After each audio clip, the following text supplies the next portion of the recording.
চশমা museum, a house of world class, জলট্যাক মোড়, বহরমপুর মডার্ন হোটেলের সামনে।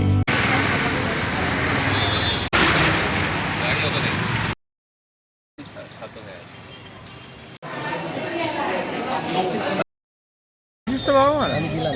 হ্যাঁ,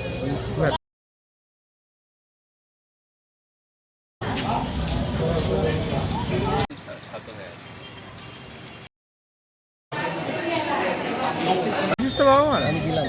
হ্যাঁ, বলার আর কোনো ভাষা নেই। কাল সে ছেলেটি 11:30 পর্যন্ত আমাদের কাছে ছিল, চেম্বারে কাজকর্ম করেছে, একটা অনুষ্ঠান ছিল সেখানে অ্যাটেন্ড করেছে এবং প্রতি যেদিন রাত্রি হয়ে যায় সে বহরমপুর থেকে যায়।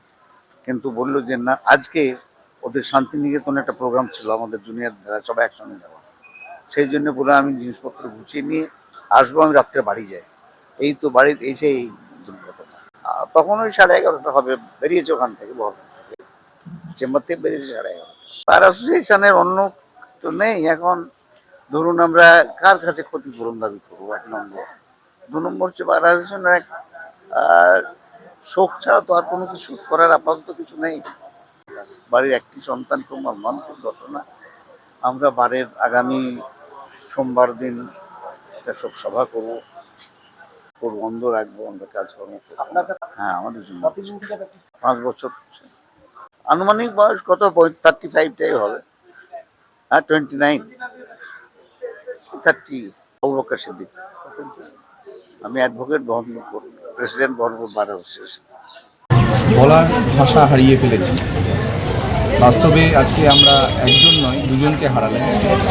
দুজনেই অত্যন্ত স্নেহের আমার ভাই তুল্য। একজন ময়ূক সমাজদার, আর একজন মিনহাজুল কবির। একজন লালবাগপুরে প্র্যাকটিস করতেন, একজন বহরমপুর বার অ্যাসোসিয়েশনে প্র্যাকটিস করতেন। কালকে সন্ধেবেলায় মিনাজের মৃত্যুর খবরটা পাওয়ার শখ থেকে উঠে আসার আগেই সকালবেলা ময়ূকের এই মর্মান্তিক দুর্ঘটনার খবরটা পেলাম। আমি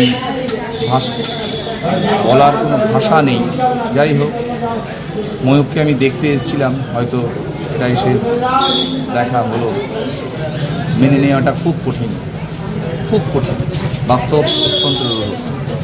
দুজনেরই আত্মার শান্তি কামনা করছি। খবর নিলাম, সম্ভবত পোস্টমর্টমটা হবে, তারপরে ওর বাকি সব অন্ত্যেষ্টিক্রিয়া সম্পন্ন হবে। আজকে আইনজীবী সমাজ শুধু নয়, তার বন্ধু বান্ধব, তার পরিবার ভাষায় অত্যন্ত দুঃখিত এবং মর্মাহত।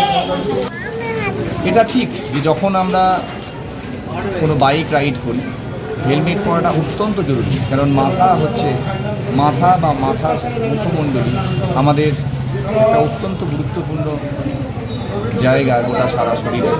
তো সেই জায়গায় দাঁড়িয়ে আমরা যখনই এটা আমাদের আজকে কিছুটা বয়স হয়েছে, আমরা এটা রিয়েলাইজ করি। আমাদের পরের প্রজন্ম বা এটাও আমরা দেখেছি যে অনেকে হেলমেট পরেন না। হেলমেট পরাটা কতটা জরুরি সেটা আজকে আমি আমার স্বচক্ষে, আমার ছোট ভাই নিথর দেহ পড়ে রয়েছে, মাথায় আঘাত, মুখে আঘাত, যে কারণের জন্য হয়তো সার্ভাইভ করতে পারেনি। আমি জানি না এখনও কী কারণ হয়েছে, সেটা পোস্টমর্টম রিপোর্ট হওয়ার পর। কিন্তু হেলমেটটা একটা বাইক রাইডারের ক্ষেত্রে অত্যন্ত গুরুত্বপূর্ণ একটা জিনিস। সবাই হেলমেট পরুন। আমি নিজেকে প্রতিজ্ঞাবদ্ধ হলাম, আজ থেকে এই রূপ দেখার পর হেলমেট ছাড়া বাইক চালানো ঠিক নয়। আমার নাম কৌশিক দে, আইনজীবী, লালবাগ।